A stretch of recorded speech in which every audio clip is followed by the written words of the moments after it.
Thank you very much, Boaz. Okay, the hour now is 10 minutes to 11. We will have a 40 minutes roundtable session.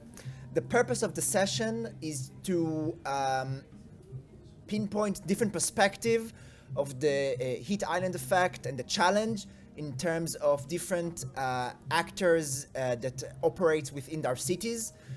We will have a representative, the chair of every session is a representative or from a local NGO, from initiatives such as the Green Building Council and Merchav NGO, and for Heschel Center, and also from government officials at the Ministry of Environmental Protection and other municipal cities. So what we'll have 4 different tables, which are these 4 tables. If we will need, we will open a 5th one. I think that it's almost required, so we will start with the 4, and at the same time maybe we'll open a 5th one.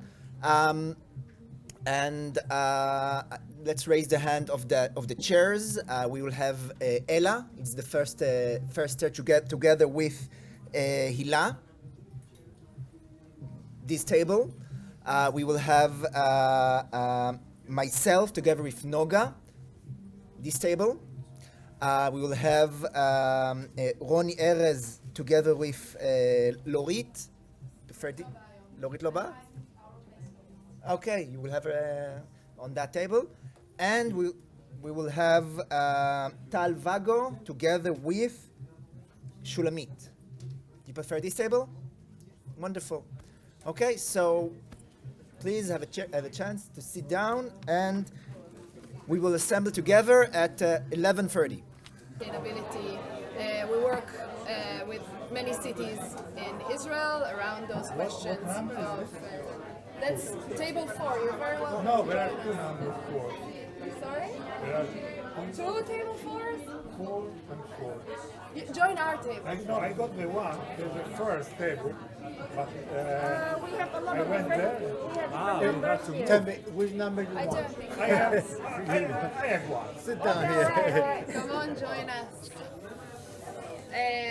So yes, I'm here to answer any questions that are specific about Tel Aviv, about urban design in Israel, or whatever else you would need for progressing the discussion. Hi, my name is Ofer. I'm from Keren Energy.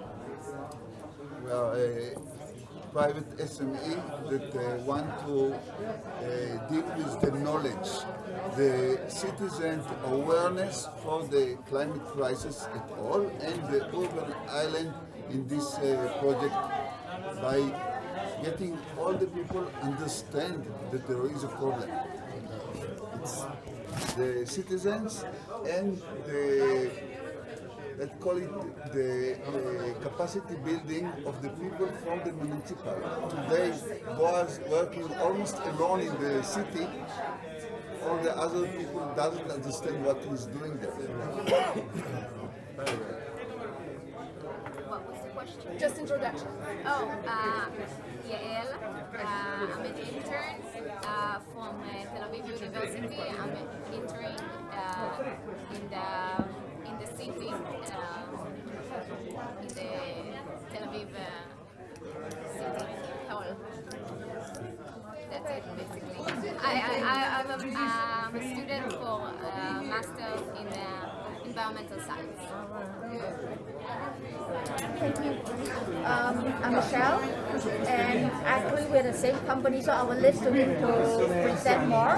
But I'm working we're in the logistics business. And what, sorry? We're in the logistics business, and I'm actually in charge of the human capital in the part of human resources. So the company presentation I will leave to him to present. Number 1, 4.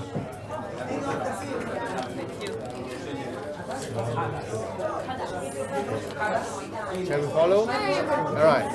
So, hi everybody, Stefano Negrini. Indeed, we are partners in our startup, which is working the logistics, looking for the contribution to the Sustainable Development Goals, so sustainability in logistics. And we are participating actually as a co-partners with Offer to the project of Tel Aviv, looking at a kind of awareness raising project in order, as mentioned by Ofer, to contribute to make citizens and communities understand the impact of the urban heat and of our daily activities in the climate impact and change that we are living every day.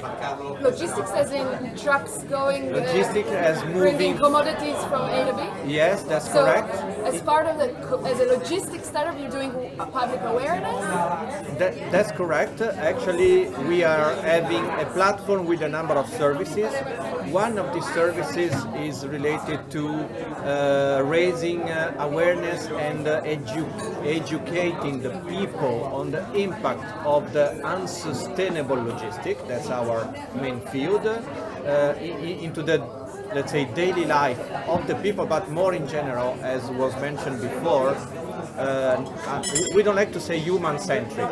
We like to say world-centric, because even animals or plants are affected by the unsustainable way of living. So in relation to the smart cities, logistics is clearly impacting in the first and last mile, and that's where we come into the picture of trying to raise awareness. What is the impact of the today's logistics into the life of the citizen in the cities? Thank you. My name is Gideon, from a company named Magna, Israeli company, Israeli startup. We are dealing in video analytics or mainly software. All the solutions that we provide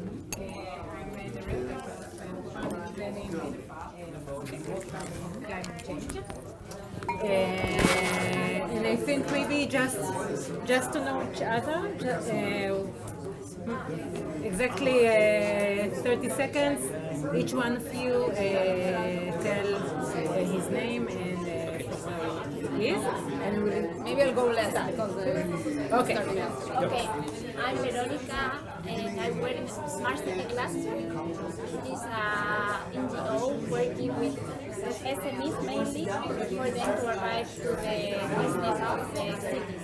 We are more than 200 members. He is one of our members. We were created in 2014 and we work with many territories around Spain in order then to understand that SMEs are the keys for them to make better projects.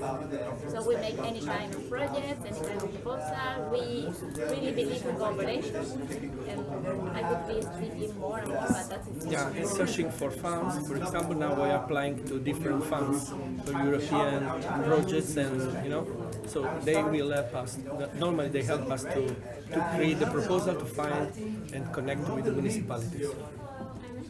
Okay. Thank you very much.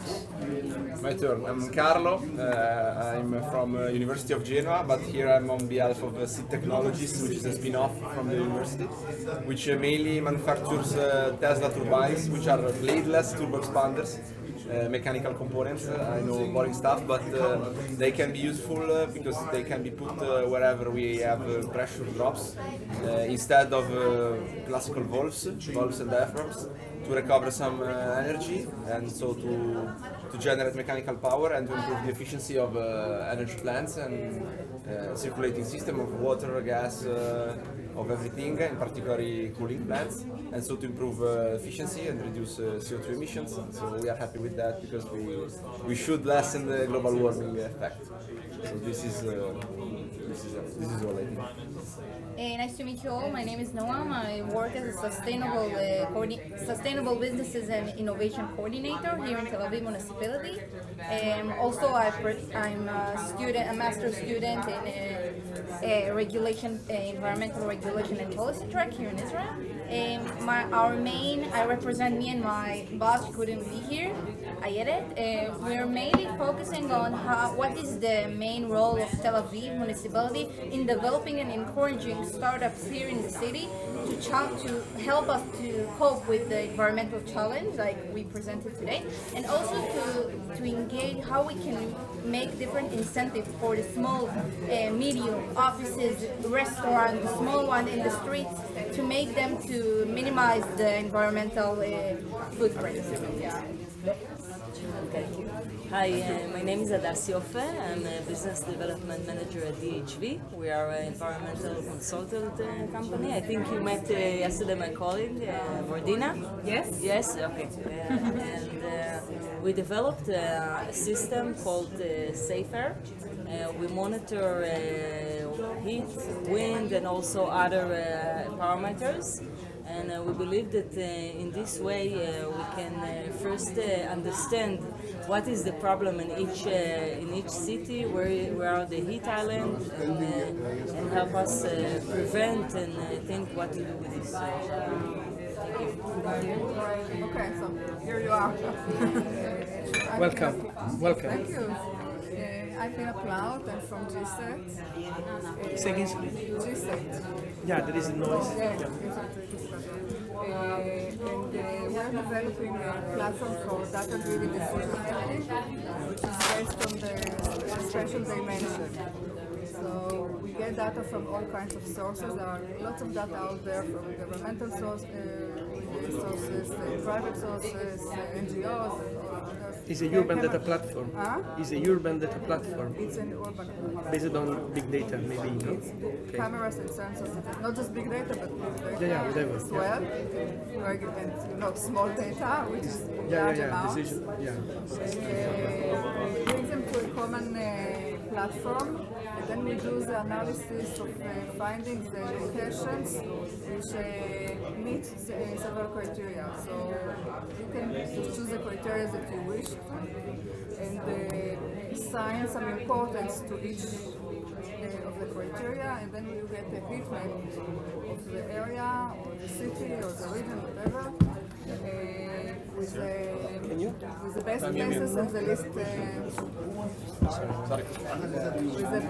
the best places that meet this criteria and the least desired places. I guess data from you. I didn't hear that, but the data from you. We can make maybe.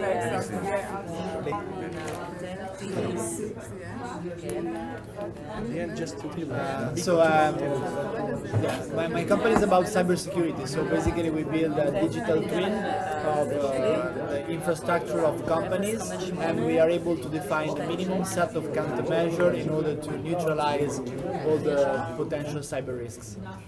You know that you are in the kingdom of the cybersecurity. Okay, just let you know. Where are you again? Because I couldn't see. Italy. No, which organization? Haruspex Cybersecurity. And you're very similar to an Israeli actor. Yeah. No, I don't know, but it looks Which one?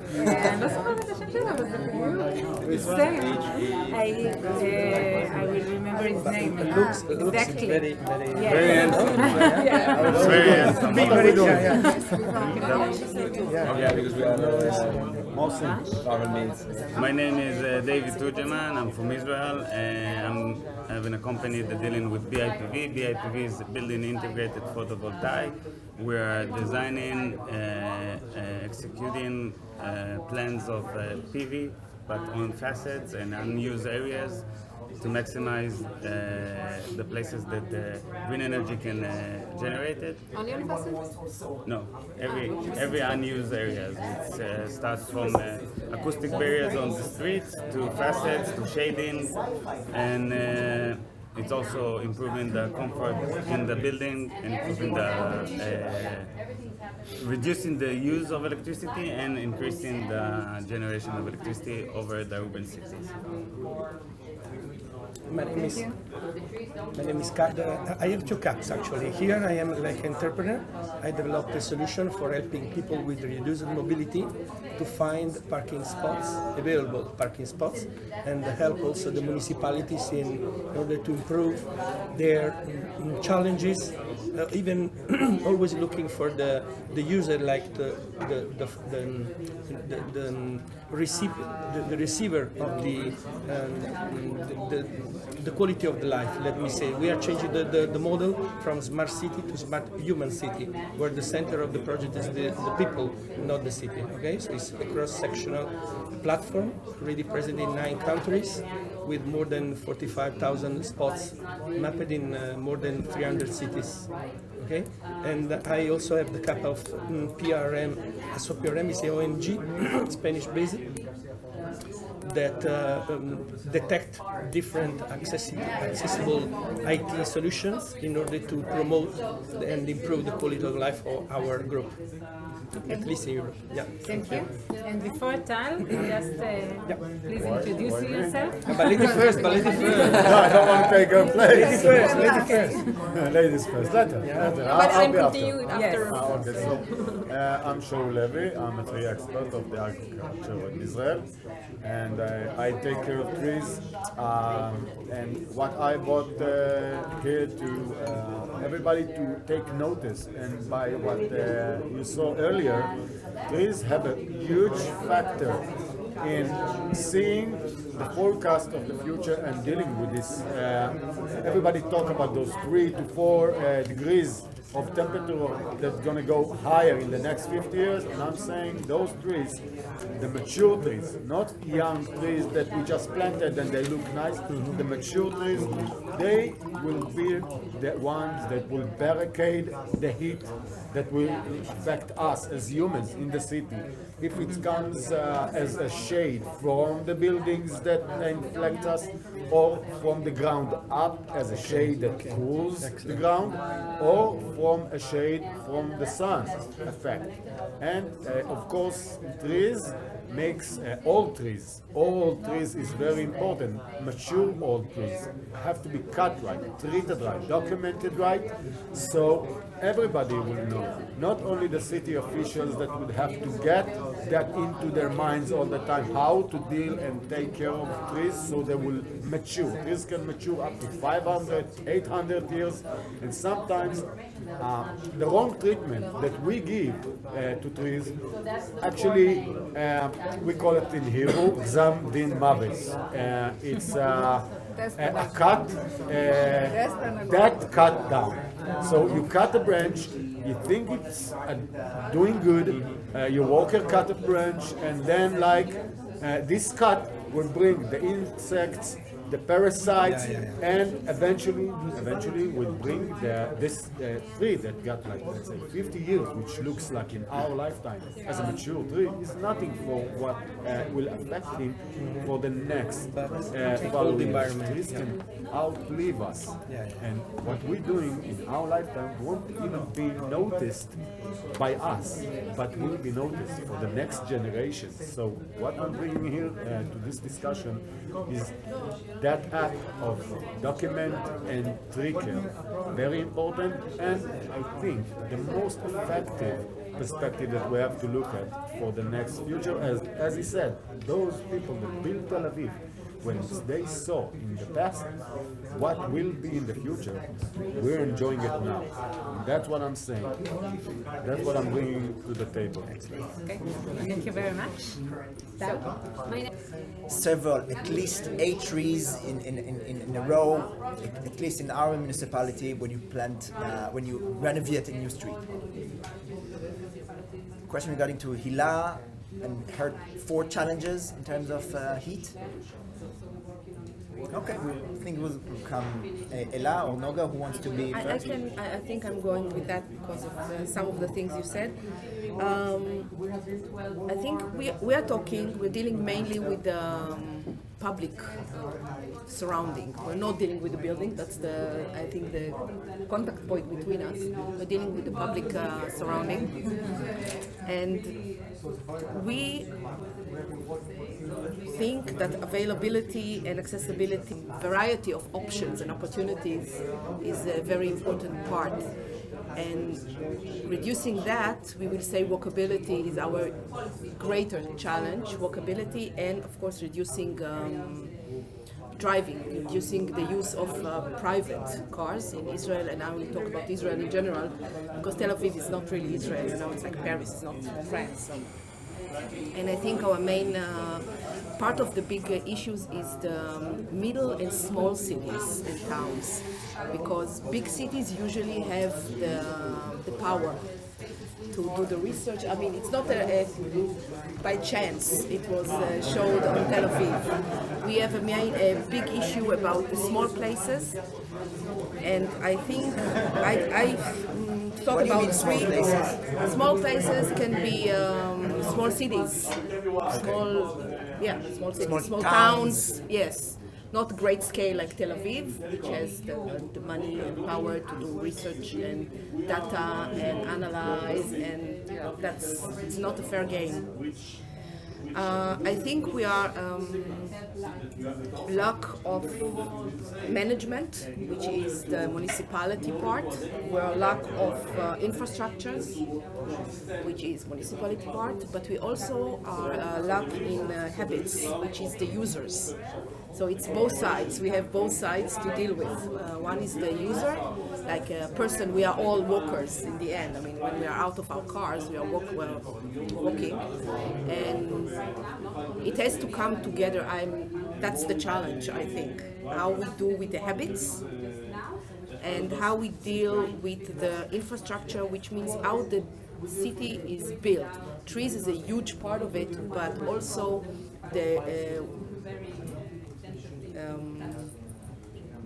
size of the streets, the size of the place we give to the cars, according to the place we give to the walkers, and we are in a huge lack. Let's say another one is working together. In the end, it's a result of working together. And today, in most places, we do not work together. We don't speak with all the players in the game. And who is we? We? Who is we? The people that make the city. Okay. Usually we Public, see private. yes. resident, Usually we see the urban planners, which are our founders are urban planners. I'm not. They are all talking. Not all. Let's not be so dramatic, but we don't include city planners, okay? We do not include all the players in the game, like community builders, like commercial. We have to put them in, and we are lack of platforms to do that. Platforms to access to big data, because we need it, and it has to be very simple. They were not learning in the technicum for 100 years. So platforms and models, some were showed here, some models, how you work, how you can very easily show things. I think it's something we need very much. So it's also social tools we are lacking. Some collecting and showing data tools we are lacking. Measurements, we have a huge measuring quality. So I think for now it's enough. What do you mean by quantity? We know to say numbers about everything. We're very good in numbers, but we are hardly speaking about.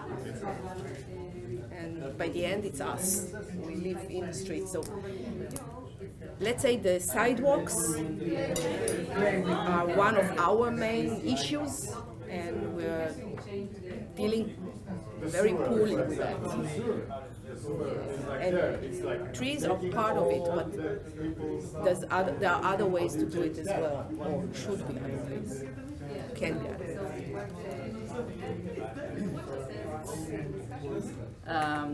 What impacts the decision in the end? How are you trying to change the balance, or? We as an NGO, we're working with mayors. We are running seminars for mayors, and they're coming with big problems. They're coming with say, how can we make our streets better fields, shade and wind. They're asking us, and we are dealing with that, talking with them, because they are the decision makers, comparing to the urban planners, which make decisions, but they are not the politicians. So we're trying to address the political level as well as the professional workers. As I said before, writing, talking with municipalities and other authorities, whatever. And, for example, working with big So what is the challenge in terms of the heat, what is the connection between the lack of collaboration, the lack of data that you mentioned? What is the connection? The connection is because we believe that mainly today the מתכנני תנועה.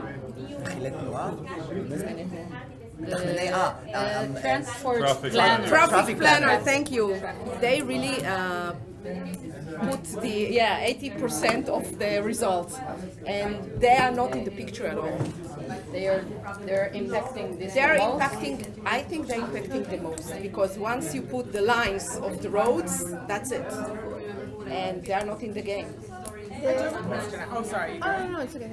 Okay, so I have a question about the bike paths. From what I understand, in Israel, they're like about to build a whole lot more bike paths, and I wonder, how that build bike okay. Sorry, yes. my accent. I'm Australian. You're fine. I'm Australian and no Hebrew that work in Danish embassy. Yeah, I know. It's very confusing. People think I'm Danish all the time. It's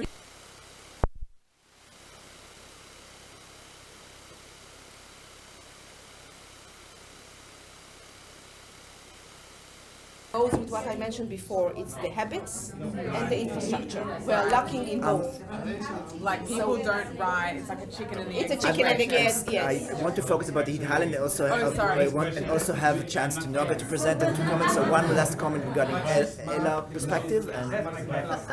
Yesterday, one of the visits, they show something that I already knew was in Barcelona. They have they call it the super perilla. It's a special, they try to make the different quartiers or whatever that you can just use it as pedestrian, the less cars as possible in this urbanization. So they plan it in a way that the cars can only go to one certain point, and then the rest of the things are there, and then you have all the needs, the basic needs you need in the same area. So that's what we're trying to talk about, the city of 400 meters. Yes, and this is something that they are already working with in Barcelona. They have something with that. And just a picture, I remember we have a good example in Malaga. We have a special office that is dealing with the environment in the cities. And sometimes in the presentation, what you have is a pedestrian going into the, when you are in a construction, that you have this just small wooden path to go upstairs. This is how the pedestrians are in the street. You have cars, motorways, street, cars, whatever, and it's very difficult. The cities are not built for pedestrians. Are built for citizens. Are built for other things. Yes, in the new area. So they're trying to approach it in the way that the citizens have more power in the construction of the city. I agree. Congratulations. Good solution coming with also sometimes with some problem. It is what it is. I think the plan to be famous. I think, in my opinion, there is two issues. Okay, one is the city or the municipal understanding that the solution might be from our people, from the industry, not from the smart people in the city that are running the city, but let us the public, let us the companies, let us in the world. Okay, this is the one thing that it doesn't happen immediately. It will take time to understand that You need us and we need you. I'm saying we as a company, private company, we need you to understand what is you're looking for, what is the needs, okay? What is the forecast, okay? And you need us to give the solution, to fit the solution, to combine between them. This is the first thing. The second thing, and the most important, is we are companies.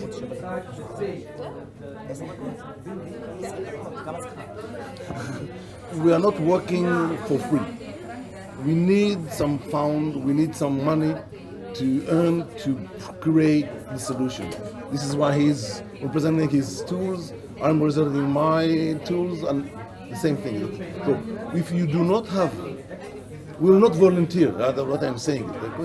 We can volunteer for something if you know at the end we will have some benefit of that. So first of all, we're not city representatives. Yeah, I don't know. This particular context is, I think, from what I understand, is part of a competition or a tender that whatever SME that will choose to submit to this particular challenge can gain or win a very initial, I think, sum. And also, I think part of European Union projects such as this one is to try and give businesses the working ground, because businesses also need pilot, they need the data, they need the understanding, they need the cooperation.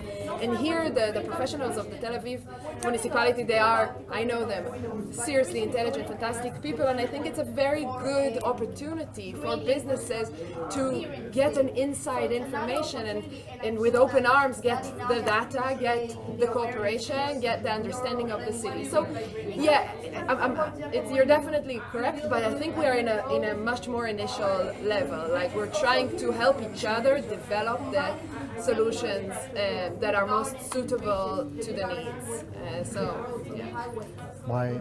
What we thought about is that today in Israel, if there would be an alarm now, everybody knows what to do. Run to a shelter, hide, do whatever they need. If there is a heat stress, if it is 3 days of hot weather, nobody knows what to do. If he is able to go to the street, if it's now the right timing. And what we are trying to do in this project is, by the day that it will be warm, people would know if they are able to go outside, what is the street that they can walk in. They don't have the money to cover the city with shades, but to bring the people to understand the problem. It's something that must be done, and then from the citizens, from the mayor would come the budget to bring new projects. I have a question, but I came in the middle, but I heard most of you in it of pollution, of carbon, of whatever it is. But I haven't heard about sensor of it, and I wonder, and it could be, and maybe it's a question, it could be on a street level, connecting it to what you say.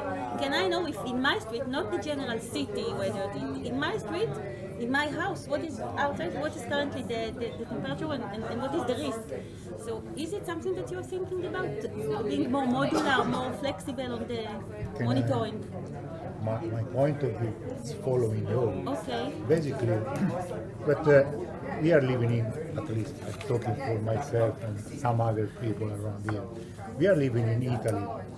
In Italy, of course, we are not feeling this problem as you are feeling here. Just an example, close to my house, they have to build a new, they have to grow up a new building, and they are cutting trees of 70, 80 years old. It's amazing, because they need to make a park in there. In Genova? This is Italy. No, I'm talking Florence. Florence? Wow. Okay. So there are plenty of green. Not worry about it. It's not our problem. It's your problem. I see, because the cities are different. Your cities look like our cities in the southern part of Italy, where this problem is more important. More relevant. So concerning your needs, I'm a technological expert that works horizontally, so I'm not an expert on island effect and things like this. But as far as I understand, the first starting point is to plant trees everywhere, on the roof, vertically, horizontally, in the streets. So I mean, the first thing is that the solution needs, I think, plants. Of course, you can also generate powers, electricity, everything with most, let's say, powerful tools that consume less energy and everything. But I think the main issue is that you need green. So I think this is my opinion, and from my point of view, I can also be complementary to somebody that is able to plant trees, to make garden on the roof, and to make things like this. Then I can give you, let's say, wearable devices, fixed devices to monitor whatever you want. I can make you devices like fit exactly on the special tree that maybe detects the pollen, whatever you want. But this is complementary. I believe that as far as I understand, and I'm not an expert, that basically we need somebody at the table that is planting trees or something like this. I'll tell you that Tel Aviv they've given a challenge themselves to plant 500,000 trees within, I think, until 2030, whatever. But trees, once you plant them, it takes them at least, well, it depends on the tree, but at least between, I don't know, 5-10 years to give. My dream is, I keep telling every time I meet Boaz that I want someone to design like some sort of an infrastructure that you can plant a tree inside it, and it gives you artificial shade.